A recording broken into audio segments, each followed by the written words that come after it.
Assalamualaikum warahmatullahi wabarakatuh. Anak-anak, hari ini kita akan belajar lagi ta'limul muta'alim. Namun sebelum kita mulai belajar, ya kita berdoa dahulu. Bismillahirrahmanirrahim. Qaulal mu'alifu rahimahullahu ta'ala wa nafa'ana bihi wa bi'ulumihi fid dharaini amin ya rabbal alamin. Nah, anak-anak, ayo kita mulai. Hari ini kita akan belajar faslun fi waqti tahsili.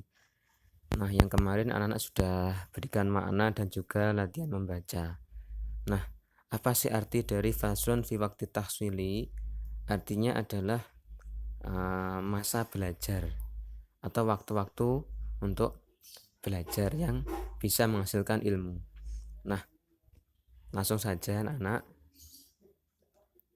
Yang pertama, masa belajar itu mulai dari buayan atau lahir hingga masuk ke liang kubur atau meninggal.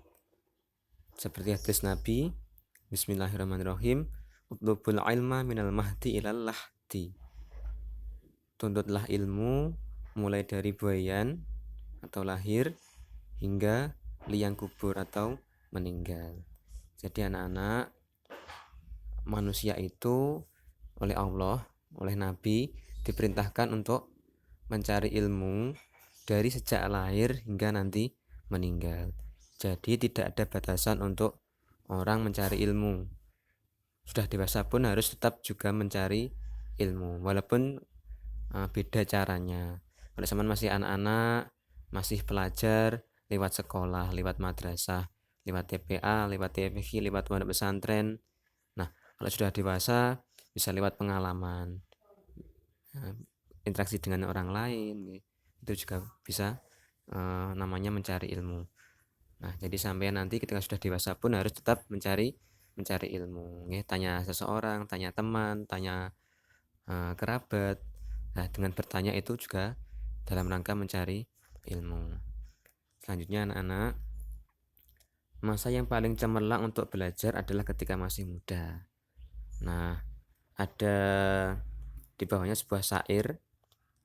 Belajar di waktu kecil bagaikan mengukir di atas batu. Sedangkan belajar sesudah dewasa bagaikan mengukir di atas air. Jadi waktu muda itu ibarat waktu yang paling emas, waktu yang cemerlang untuk belajar, waktu yang paling baik. Nah, ibaratnya ketika masih muda itu bagai mengukir di atas batu. Jadi ketika batu diukir akan lama sekali, awet sekali, tidak akan hilang. Jadi batu yang diukir itu akan awet sekali anak-anak. Nah, sama seperti sampean semua ketika belajar di waktu masih kecil, masih usia-usia pelajar, maka nanti ilmunya akan awet sampai dewasa. Nah, tapi kebalikannya ketika belajar sudah usianya sudah dewasa, telat belajarnya. Ketika muda itu santai-santai, ketika muda itu kurang berminat untuk belajar, maka dia dewasa baru belajar. Nah, dia akan seperti mengukir di atas air, ketika ditulis hilang.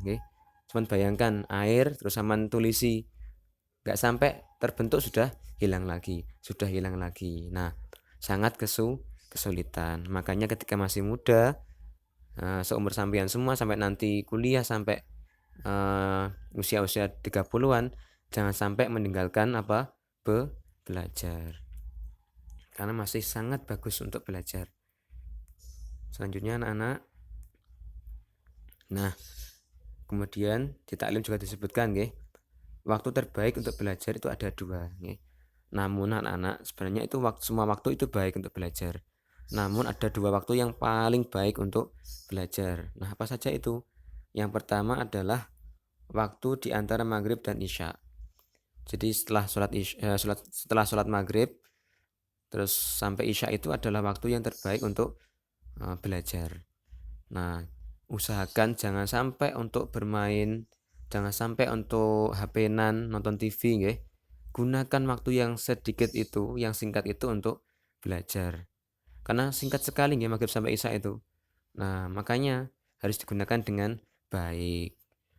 Zaman kalau bisa menggunakan waktu maghrib sampai isya, insya Allah itu sangat luar biasa. Sangat akan mudah untuk sampean bisa mempelajari atau memahami pelajaran ketika belajar waktu itu, nggih. Sampeyan gunakan. Misalkan tidak bisa untuk belajar, mengaji juga boleh, nggih. Nah, boleh juga. Kemudian yang kedua, waktu yang terbaik untuk belajar adalah waktu sepertiga malam yang terakhir atau waktu sahur. Jadi malam itu ada 3 anak-anak nggih. Sepertiga yang pertama, sepertiga yang kedua, dan sepertiga yang terakhir. Nah, yang terakhir itu kapan? Yaitu mulai jam 12 ke atas nih. Itu yang terbaik. Jadi ketika sampean misalkan rutin sholat tahajud, nah itu setelah sholat tahajud itu belajar dulu entah setengah jam atau 1 jam itu boleh nih. Itu yang terbaik malah. Bisa lebih mudah untuk memahami pelajaran. Nah, anak-anak lanjutnya. Nah, sebaiknya belajar tidak hanya satu mata pelajaran supaya tidak menimbulkan rasa bosan. Jadi sampean semua kalau belajar usahakan jangan cuma satu pelajaran nggih. 2 atau 3. Karena kalau cuma satu nggih, ketika bosan itu sudah selesai. Nah, satu itu gampang bosan belajarnya. Makanya harus minimal 2 atau 3 nggih. Mata pelajaran yang dipelajari yang diulang-ulang pelajarannya. Jangan sampai cuma satu. Karena kalau bosan satu sudah selesai akhirnya tidak belajar lagi. Nah, harus 2 nggih. Ketika sudah bosan satu, pindah ke pelajaran yang lain. Nah, lanjut.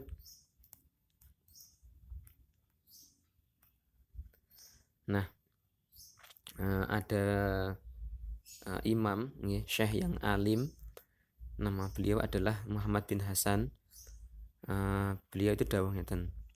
Nah, ketika beliau belajar nggih, selalu menyediakan air putih di sampingnya atau sebelahnya.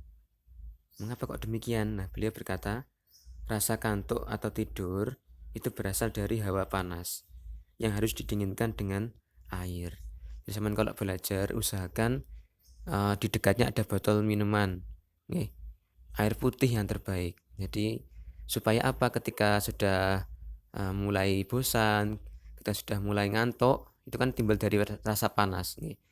Nah, makanya diberi minum supaya nanti dingin lagi, akhirnya semangat lagi untuk belajar. Nah, itu adalah anjuran dari Syekh Muhammad bin Hasan. Nah, anak praktekkan semua ya ketika belajar, sediakan air minum di sebelahnya. Ketika mulai ngantuk, mulai capek, minumlah air putih supaya bisa semangat lagi. Nah, terima kasih anak-anak. Cukup sekian, guys. Semoga bermanfaat. Kita baca alhamdulillah bersama-sama. Alhamdulillahirabbil alamin. Sekian. Wallahul muwaffiq ila aqwamit thoriq. Wassalamualaikum warahmatullahi wabarakatuh.